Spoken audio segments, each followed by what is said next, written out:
Assalamualaikum, selamat datang kembali di channel ini. Balik lagi dengan saya Luis Prasetyo ya. Kali ini kita akan bahas soal hebohnya akhir-akhir ini soal film His Only Son. Ya, film ini heboh lantaran ada seorang anggota dewan yang menentang dan meminta supaya film ini diturunkan. Saya baca ya beritanya ya. Jadi beritanya itu dikatakan di sini disebut sesat. Walah, disebut sesat katanya. DPR minta film His Unlisan dilarang tayang. Nah, orang ini namanya Aceh Hasan Sadzili. Kayak nama eh kakaknya Luffy, Aceh. Wakil Ketua Komisi DPR RI, karena dilarang itu beredarnya film Unlisan di Indonesia sebaiknya dihentikan atau di-banned. Narasi film ini penuh dengan kontroversi. Muatan film ini tidak seperti pemahaman selama ini tentang sejarah Nabi Ibrahim yang diyakini umat Islam di Indonesia pada umumnya. Ada 3 alasan setidaknya yang disampaikan. Yang pertama, film ini terinspirasi dari Alkitab Kristiani. Kedua, Ismail jadi sosok penting dalam ajaran Islam. Dan yang ketiga, minta film His Only Son dilarang tayang di bioskop Indonesia. Oke lah, sekarang kita akan komentari kenapa film ini kok dilarang. Ya itu terserah dia yang melarang. Tapi pelarangan ini kemudian menjadi lucu ketika pemberitaan dikatakan bahwa film ini adalah film yang sesat. Gini, komentar saya, yang pertama justru film itulah yang sebenarnya memuat sejarah tentang kisah Abraham yang sangat-sangat tepat dan benar. Oke, kalau dikatakan bahwa film ini sesat, ini jelas sebenarnya jadi persoalan bagi orang ini. Bisakah dia membuktikan secara sejarah bahwa kisah Abraham itu salah di bagian itu berdasarkan sejarah lo ya. Saya mintanya berdasarkan sejarah, bukan berdasarkan asumsi, pendapat dan lain-lain. Berdasarkan sejarah. Bagian mana dari film itu yang salah secara sejarah? Kalau ditanya, emangnya Mas Luis sudah nonton? Oh, saya sudah nonton sampai selesai. Dan teman-teman yang butuh link untuk nonton silahkan komen di bawah ini, nanti saya kirim linknya untuk nonton. Gampang banget itu. Walaupun itu sebenarnya film dilarang di bioskop-bioskop. Aduh, sekarang ini link banyak banget untuk kita nonton. Tenang aja, nggak usah khawatir. Nanti tulis kolom komentar, kasih like ya, jangan lupa ya. Nanti saya kirim linknya. Oke, kalau dikatakan di sini bahwa His Only Son itu memang benar. Jadi benar memang Ishak inilah yang benar-benar hampir nanti dikomplain cuma gara-gara oh Ishak yang mau dikorbankan. Ini kata-kata hampir aja dikomplain kadang-kadang sama mereka. Nah, hampir dikorbankan itu adalah Ishak, bukan Ismail. Dan catatan ini jelas catatan yang sesuai dengan sejarah. Loh, itu catatannya orang Kristen, itu catatan kitabnya orang Kristen yang sudah diselewengkan sama Paulus, bosku, please deh. Orang Yahudi itu memegang kisah yang sama persis dengan isi film itu. Loh, sekarang kisah Abraham siapa sih? Abraham itu kan bapaknya orang Yahudi. Abraham punya anak Ishak, Ishak punya anak Yakub, Yakub punya anak 12 suku Israel, satu perempuan tapi nggak masuk dalam 12 suku Israel itu. Nah, dari kisah ini jelas pemegang sejarah sebenarnya dari kisah Abraham siapa?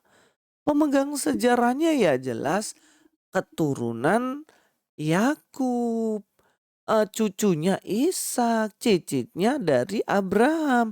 Jadi mereka pemegang kisah yang sebenar-benarnya. Dan kisah yang sebenarnya apa? Kisah yang sebenarnya itu adalah Ishak lah yang hampir dikorbankan.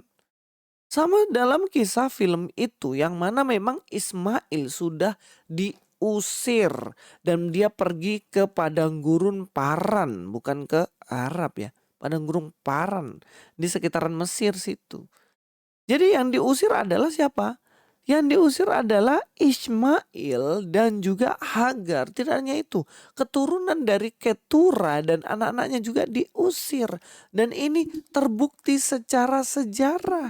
Cari aja di Tanakh, kitabnya orang Yahudi. Kisahnya sama persis seperti itu. Jadi kalau ada kisah lain yang mengisahkan, menceritakan tentang Ismail yang hampir dikurbankan, itu sebenarnya justru bertentangan dengan sejarah yang ada. Bahkan sebelum kisah tentang Ismail itu ada. Jadi gini, logikanya sederhana. Kisah Abraham hampir mengorbankan Ishak itu ada ribuan tahun sebelum kisah tentang Ismail yang hampir dikorbankan. Paham ya? Jadi gini, kalau Bapak ini anggota DPR ini saya tantang deh. Kalau dia mengatakan bahwa kisah dalam film His Unlisan itu adalah sesat, tolong buktikan adakah kisah yang mana Ismail yang hampir dikorbankan dan catatannya itu bukunya itu lebih tua dari kisah yang mana Ishak yang hampir dikorbankan. Kalau ada bukunya, saya setuju bahwa kisah His Unlisan sesat. Oke, saya setuju. Tapi selagi tidak bisa membuktikan itu, ya berarti jangan ngomong sembarangan. Apalagi Anda anggota dewan. Terus kalau dikatakan di situ, wah dilarang turun sebab di situ kisahnya tidak sesuai dengan ajaran agama saya. Loh, di Indonesia ini emang agama itu cuma satu agama. Nah kan agama di Indonesia ini ada 6, bahkan lebih sebenarnya. Cuman yang diakui negara 6. Salah satunya Kristen dan Katolik, iya nggak? Salah duanya jadi. Kristen dan Katolik. Nah Kristen dan Katolik kan percaya tentang kisah Abraham yang hampir dikorbankan Ishak kan gitu kan. Nah jadi kalau memang demikian, ya yang masuk bioskop itu biar orang-orang Kristen aja yang masuk bioskop.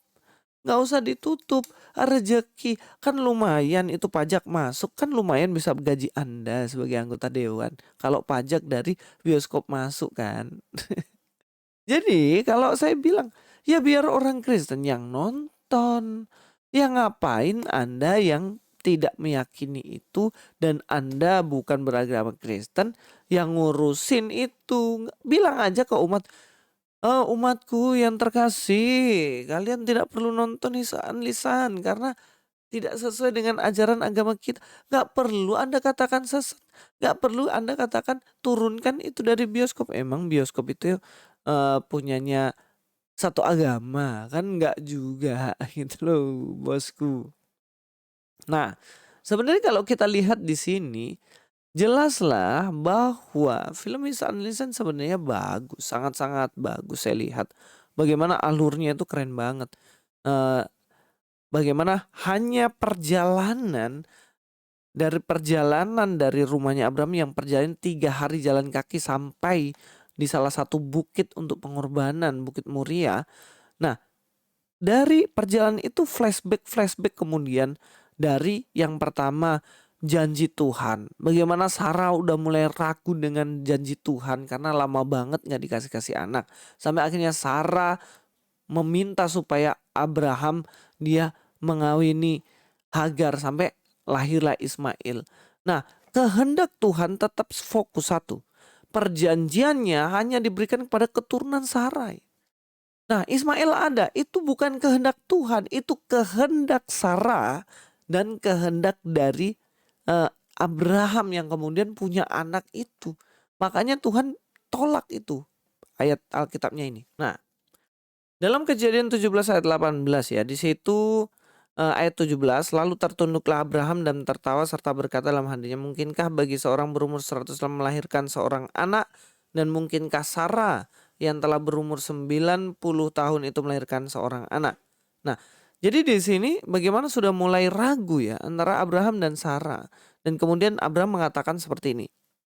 Dan Abraham berkata pada Allah, sekiranya Ismail diperkenankan hidup di hadapanmu. Jadi Abraham mau supaya Ismail lah yang jadi ahli waris, yang mana Ismail lah yang akan menjadi penerus keturunan ataupun menerima janji dari Allah. Tapi apa dikatakan Allah 19? Tetapi Allah berfirman, tidak, melainkan istrimu Saralah yang akan melahirkan anak laki-laki bagimu, dan engkau akan menamai dia Ishak. Dan aku akan mengadakan perjanjianku dengan dia menjadi perjanjian yang kekal untuk keturunannya. Jadi keturunan Ishaklah yang diterima, tapi keturunan Ismail itu enggak, ditolak gitu loh. Jadi memang kisahnya itu benar-benar dari Ishak, cuy. Apalagi kisah pengorbanan itu yang hampir dikorbankan. Nah, di dalam Kejadian 22 ayat 1 di sini Tuhan bilang gini, setelah semuanya itu Allah mencoba Abraham, ia berfirman kepadanya, Abraham, lalu sahutnya, ya Tuhan, firman-Nya, ambillah anakmu yang tunggal itu, di ayat yang kedua. Ambillah anakmu yang tunggal itu, your only son. Makanya di dalam judul film itu His Only Son itu diambil dari ayat 2 ini. Dan tulisan only son itu benar-benar tercatat dalam kitab Yahudi. Gak perlu diperdebatkan lagi. Ambillah anakmu yang tunggal itu yang kau kasih, yakni ya, katakan di situ yakni Ishak, bukan yakni Ismail, nggak ada. Yakni Ishak.